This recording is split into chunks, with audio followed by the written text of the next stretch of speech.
नमस्ते बच्चों, मैं आपकी हिंदी के साथ साथ इतिहास की भी शिक्षिका हूँ।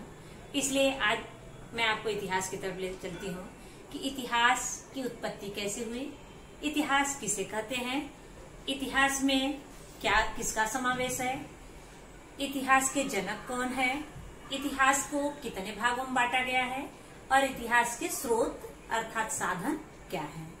तो सबसे पहले जानेंगे इतिहास की उत्पत्ति के बारे में। इतिहास की उत्पत्ति के बारे में जानेंगे। इतिहास शब्द की उत्पत्ति संस्कृत के 3 शब्दों से हुई है। 3 शब्दों से हुई। कौन कौन सा? इति धन, ह धन, आस। इति धन, ह धन, आस। इति का अर्थ है जैसा हुआ वैसा ही। ह का अर्थ है सचमुच। आस का अर्थ है निरंतर बोध होना। प्यारे बच्चों, आप समझ गए होंगे। जैसा हुआ वैसा ही इति का अर्थ है, ह का अर्थ है सचमुच, आस का अर्थ है निरंतर बोध होना। अब देख चलते हैं इतिहास की परिभाषा की तरफ। इतिहास किसे कहते हैं? इतिहास बीती हुई घटनाओं का सुसंगठित एवं सुव्यवस्थित विवरण ही इतिहास कहलाता है। तो बच्चों, आप सबको याद हो गया इतिहास किसे कहते हैं। आइए एक बार फिर जान लेते हैं। बीती हुई घटनाओं का सुसंगठित एवं सुव्यवस्थित विवरण ही इतिहास कहलाता है। इतिहास में किसका समावेश है, अर्थात इतिहास विषय में क्या है? तो हम देखेंगे इतिहास विषय वह विषय है जिसमें किसी देश, समाज, कालखंड तथा मानव से संबंधित सभी घटनाओं का उल्लेख होता है। इतिहास वह विषय है जिसमें किसी देश, समाज, कालखंड तथा मानव से संबंधित घटनाओं का समावेश होता है। वह इतिहास विषय है, इतिहास विषय के अंतर्गत आता है। अब हम जानते हैं इतिहास के जनक कौन है। इतिहास के जनक यूनान के निवासी हेरोडोटस को माना जाता है। इतिहास के जनक यूनान के निवासी हेरोडोटस को माना जाता है। अब चलते हैं आगे। भारत का इतिहास कितने भागों में बांटा गया है?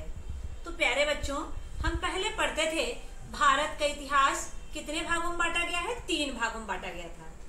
लेकिन अब परिवर्तन हो गया है। भारत के इतिहास को कितने भागों में बांटा गया है? 4 भागों में बांटा गया है। कितने भागों में बांटा गया है? 4 भागों में बांटा गया है। प्राचीन इतिहास, मध्ययुगीन इतिहास, आधुनिक इतिहास और स्वतंत्रता के उपरांत का इतिहास। एक बार फिर चलिए दोहराते हैं। सबको समझ में आ गया होगा, नहीं आया तो एक बार फिर दोहरा देती हूँ। प्राचीन इतिहास, मध्ययुगीन इतिहास, आधुनिक इतिहास और स्वतंत्रता के उपरांत का इतिहास। प्राचीन इतिहास में हम क्या पढ़े हैं? प्राचीन इतिहास में पाषाण युग पढ़े हैं। पाषाण युग में मानव किस तरह से चलना सीखा, झुंड में रहता था, लकड़ियों से अपना घर बनाता था, पहनने के लिए कपड़े उसको पता नहीं थे तो पत्तों को कपड़ा बनाकर पहनता था वो। और उसके बाद जो है पत्थरों का हथियार बना करके वो खुदाई उदाई करके कंदमूल फल खाता था। इस प्रकार मानव जो है उस समय इसीलिए प्राचीन युग को पाषाण युग भी कहते हैं, क्योंकि पत्थरों के हथियार से वो शुरुआत हुई थी। उसी समय प्राचीन युग में हड़प्पा कालीन, मोहनजोदड़ो, ये सारी खुदाई भी हुई है और उसमें बहुत सारे स्रोत मिले हैं। अगला है दूसरा आपका मध्ययुगीन इतिहास। मध्ययुगीन इतिहास में मुगल काल आते हैं कि बाबर किस तरह से आए और भारत पे आक्रमण किए, किस तरह से बाबर की जीत हुई, फिर बाबर के बाद हुमायूं के बाद, इस तरह से जो एक एक करके मुगल काल के बारे में जानकारी मिलती है। अगला है आपका आधुनिक इतिहास। आधुनिक इतिहास में अंग्रेज किस तरह से भारत में आए और आने के बाद कैसे पहले सूरत में आकर ईस्ट इंडिया कंपनी की स्थापना करके व्यापार शुरू किए। व्यापार करने के बाद धीरे धीरे पूरे भारत पे अपना वर्चस्व स्थापित किए। फिर किस तरह से 1857 की क्रांति हुई और फिर उसके बाद 1947 में किस तरह से स्वतंत्रता मिली। ये सारी बातें हम आधुनिक इतिहास के अंतर्गत पढ़ते हैं। अब चौथे नंबर पे चलते हैं स्वतंत्रता के उपरांत का इतिहास, जो 1961 से 2000 का काल माना जाता है, जिसके बारे में हम पढ़ेंगे। स्वतंत्रता के उपरांत का इतिहास, यही इतिहास हमें पढ़ना है। तो हम चलते हैं इतिहास के स्रोत की तरफ। क्या पढ़ेंगे हम? इतिहास के स्रोत, इतिहास के साधन क्या है। तो सबसे पहले हम जानेंगे आधुनिक कालखंड के इतिहास के साधन कितने हैं। आपको 4 हैं। आधुनिक कालखंड के इतिहास के साधन प्यारे बच्चों कितने हैं? 4 हैं। कौन कौन से? लिखित साधन, भौतिक साधन, मौखिक साधन और दृश्य श्रव्य साधन। एक बार फिर जान लेते हैं कौन कौन से साधन हैं। लिखित साधन, भौतिक साधन, मौखिक साधन और दृश्य श्रव्य साधन। इस प्रकार हम इतिहास के 4 साधनों के बारे में जानकारी प्राप्त करेंगे आगे चल के। तो बच्चों आगे चलते हैं दूसरे मुद्दे पर। आधुनिक समय में हमें प्रादेशिक, राज्य स्तर, राष्ट्रीय और अंतर्राष्ट्रीय स्तर के इतिहास के साधनों पर विचार करना पड़ता है। तो समझ में आया आपको? एक बार फिर हम लोग जान लेते हैं कि आधुनिक समय में प्रादेशिक स्तर में प्रदेश की भाषाएं, प्रदेश की कौन कौन सी जातियां हैं। राज्य स्तर, राज्य में शासन व्यवस्था कैसी है। राष्ट्रीय स्तर, राष्ट्र स्तर पे क्या चल रहा है। और अंतर्राष्ट्रीय स्तर पर इतिहास के साधनों पर विचार करना पड़ता है ताकि इतिहास लेखन में सहायता मिल सके। अब इसके बाद चलते हैं, हम लोगों ने जो 4 साधन पढ़े, लिखित साधन, भौतिक साधन, मौखिक साधन और दृश्य श्रव्य साधन। तो उसमें सबसे पहले चलते हैं लिखित साधन में। लिखित साधन में 2 प्रकार की सामग्रियां बताई गई हैं, छपी हुई सामग्री और हस्तलिखित सामग्री। छपी हुई सामग्री और हस्तलिखित सामग्री। सबसे पहले जानेंगे छपी हुई सामग्री के बारे में। छपी हुई सामग्री में डाक टिकट से शुरू करते हैं। डाक टिकट क्या है?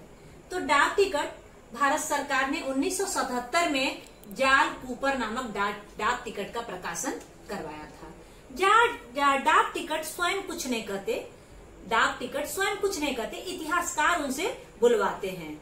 भारत के स्वतंत्र होने के बाद से लेकर अब तक के डाक टिकट के अलग अलग रूपों में परिवर्तन हुए हैं। डाक टिकट के विषयों में नवनवीनता, आकार में विविधता, उसके विभिन्न रंग संगत के कारण डाक टिकट बदलते समय के बारे में हमें जानकारी देते हैं। डाक टिकट जाल कूपर के नाम से इसलिए प्रकाशन करवाया क्योंकि अंतर्राष्ट्रीय स्तर पर जाल कूपर ने डाक टिकट का अध्ययन किया था उस समय। अब चलते हैं दूसरे मुद्दे पर, सरकारी गजट। सरकारी गजट अर्थात राजपत्र। राजपत्र में सरकार के नियम होते हैं, उसमें जिसको अपना नाम चेंज कराना हो, चाहे जो भी बदलवाना होता है, वो फॉर्म भर के वहाँ पे जमा करता है, पेपर में निकालते हैं, उसके बाद वहाँ पे परिवर्तन हो जाता है। अब चलते हैं पत्र पत्रिकाएं। पत्र अलग है, पत्रिकाएं अलग है। पत्र जो है वो एक राजा दूसरे राजा के पास अपने विचारों को व्यक्त करता था, पर्सनल यानी व्यक्तिगत रूप से भेजता था। यहाँ पे जो पत्रिकाएं हैं, पत्रिकाएं जो होती हैं वो सामूहिक होती हैं। पत्रिकाएं साप्ताहिक भी होती हैं, पत्रिकाएं मासिक भी होती हैं और पत्रिकाएं वार्षिक भी होती हैं। उसमें कविता भी होती है, कहानी भी होती है, इन सारे चीजों को उसमें पाया जाता है, सारी चीजें उसमें पाई जाती हैं। अब हम चलते हैं कोश साहित्य। कोश साहित्य क्या है? कोश साहित्य एक विधा है, ये उस साहित्य के माध्यम से उस समय की व्यवस्था क्या थी, उस व्यवस्था के बारे में हमें जानकारी देते हैं। आगे चलते हैं ग्रंथ पे। ग्रंथ में वेद हैं, पुराण हैं, महाभारत हैं, रामायण है। ये सारे ग्रंथों के माध्यम से हमें उस समय के इतिहास के बारे में जानकारी मिलती है। अब हम चलते हैं समाचार पत्र। समाचार पत्र ये रोजमर्रा के जीवन की जानकारी हमें देते हैं समाचार पत्र, और समाचार पत्र से हमें राष्ट्रीय स्तर और अंतर्राष्ट्रीय स्तर की घटनाएं, खेलकूद, कला, साहित्य इत्यादि के बारे में बताते हैं। प्यारे बच्चों, ये समाचार पत्र आपको पता होगा, आप 8वीं 7वीं 8वीं पढ़ चुके हैं कि समाचार पत्र लोकतंत्र का चौथा स्तंभ है। चौथा स्तंभ है, चौथा स्तंभ। अब आप पूछेंगे, मैं आपसे पूछूंगी 3 स्तंभ और कौन कौन से हैं, तो क्या आप बता सकते हैं 3 स्तंभ कौन कौन से हैं? क्योंकि आप पढ़ चुके हैं, आप जानते हैं। तो चलिए मैं आपको फिर एक बार वो बता देती हूँ कि लोकतंत्र के 4 स्तंभ है, जिसमें से चौथा है समाचार पत्र। 3 स्तंभ है आपके न्यायपालिका, विधायिका और कार्यपालिका। न्यायपालिका, विधायिका और कार्यपालिका। विधायिका नियम बनाती है। विधायिका में दो भाग होते हैं, केंद्र और राज्य।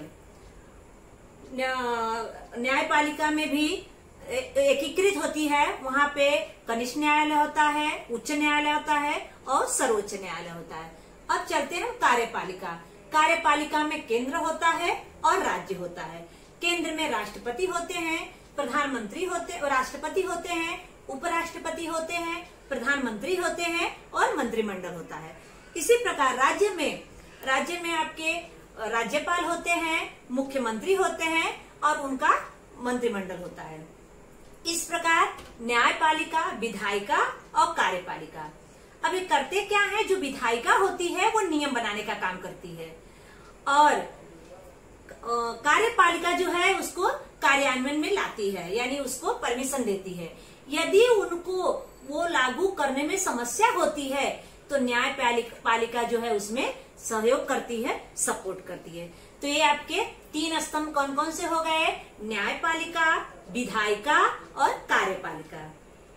मुझे लगता है आपको समझ में आ गया होगा प्यारे बच्चों। न्यायपालिका, विधायिका और कार्यपालिका। और उसी में आपने पढ़ा ये चौथा स्तंभ आपका है समाचार पत्र। अब हम चलते हैं हस्तलिखित सामग्री पे। हस्तलिखित सामग्री कौन कौन सी? हस्तलिखित सामग्री में दैनंदिनी, पत्राचार, अभिलेखागार में उपलब्ध कागज, दस्तावेज। अब इसमें दैनंदिनी अर्थात डायरी। उस समय के जो विचारक होते थे, दार्शनिक होते थे या बड़े बड़े महापुरुष होते थे, वो अपनी एक डायरी लिखते थे और डायरी में अपने रोज की प्रिय और अप्रिय घटनाओं को लिखते थे। और जो भी उस समय की घटनाएं थी, उस समय की तत्कालिक समय की जो भी बातें होती थी, वो अपने डायरी में लिखते थे, जिसके माध्यम से इतिहास के साधन के रूप में वो हमें मिलते हैं। आगे है पत्राचार। पत्राचार यानी पत्र द्वारा आचार विचार अर्थात व्यवहार। किस प्रकार से पत्र द्वारा उस समय के लोग एक राजा दूसरे राजा के यहाँ पत्र के माध्यम से अपने विचार भेजते थे और फिर वह राजा उस पत्र के जवाब में उस पत्र के जवाब में अपने विचार लिख करके उस राजा जो है अपने दूत के माध्यम से दूसरे राजा के पास भेजते थे। इस प्रकार जो है ये पत्राचार, पत्र का व्यवहार किया जाता था। अब है अभिलेखागार में उपलब्ध कागज, दस्तावेज। अभिलेखागार जो है ये जिला स्तर पर भी होता है, जो ऐतिहासिक चीजें वहाँ जमा होती हैं। जिला स्तर पर भी होता है, प्रदेश स्तर पे भी होता है और राष्ट्र स्तर पर भी होता है। अब ये अभिलेखागार राष्ट्र स्तर पे सबसे बड़ा अभिलेखागार जो है नई दिल्ली में है। यह एशिया का सबसे बड़ा अभिलेखागार है। यह अभिलेखागार पहले 1911 से पहले, ये जब भारत की राजधानी कलकत्ता थी तब 1911 से पहले ये कलकत्ता में था, लेकिन जब भारत की राजधानी दिल्ली बनाई गई तो उसके बाद इसको नई दिल्ली में शिफ्ट कर दिया गया। ये एशिया का सबसे बड़ा अभिलेखागार है। इसमें सारे ऐतिहासिक दस्तावेज रहते हैं। यदि किसी को रिसर्च करना रहता है, शोध करना रहता है, तो उसमें से पेपर मंगवा के उसके माध्यम से अपना रिसर्च का काम पूरा करता है।